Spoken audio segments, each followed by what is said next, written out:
الفاظ کے پڑھنے کے لیے آنکھیں اور احساس پڑھنے کے لیے دل چاہیے۔ تعلقات ہمیشہ دل سے رکھیں، مطلب سے نہیں۔ درد دینے کا تجھے بھی شوق تھا اور پھر دیکھ ہم نے بھی انتہا کر دی۔ کتنی مصروف طرح زندگی مستور کی، کیوں تعریف نہیں کرتے اس مزدور کی۔ جہاں چھوٹوں کی زبانیں بڑی ہو جائے، وہاں بڑوں کے رتبے ختم ہو جاتے ہیں۔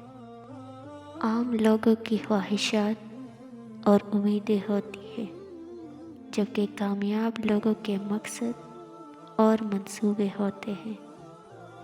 بے وجہ خوش رہا کرے، کیونکہ وجہ اکثر مہنگی پڑتی ہے۔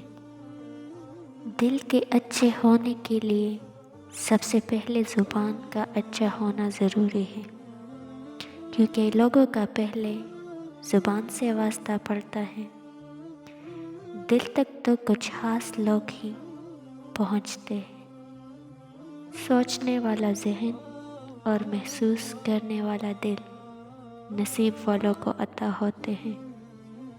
اللہ تعالیٰ نے جب تمہیں 2 آنکھیں دی ہیں، پھر تم لوگوں کو اپنے کانوں سے کیوں دیکھتے ہو؟ جو اپنی آنکھوں سے دیکھتے ہو اسی کے مطابق لوگوں سے برتاؤ کرو، نہ کہ سنی سنائی باتوں پر یقین کر کے۔ مان رکھنا سیکھ لے، زندگی بہت چھوٹی سی ہے، اور کوشش کریں کہ کسی کا مان، اعتماد، اعتبار اور یقین نہ ٹوٹنے پائے۔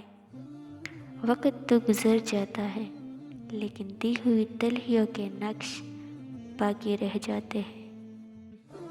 بلا بے وجہ بولتا ہوا عقل مند، پاس بیٹھے ہوئے خاموش بے وقوف سے زیادہ بے وقوف لگتا ہے۔ گلاب لمحوں کے محمل پہ کھیلتے بچپن، پلٹ کے آ میں تجھ سے شرارتیں مانگوں۔ یا اللہ، ساری زندگی اپنے علاوہ کسی کا محتاج نہ کرنا۔ پگھل رہا ہے وقت یوں، جیسے پھسلتی ہو ریت ہتھیلی پر۔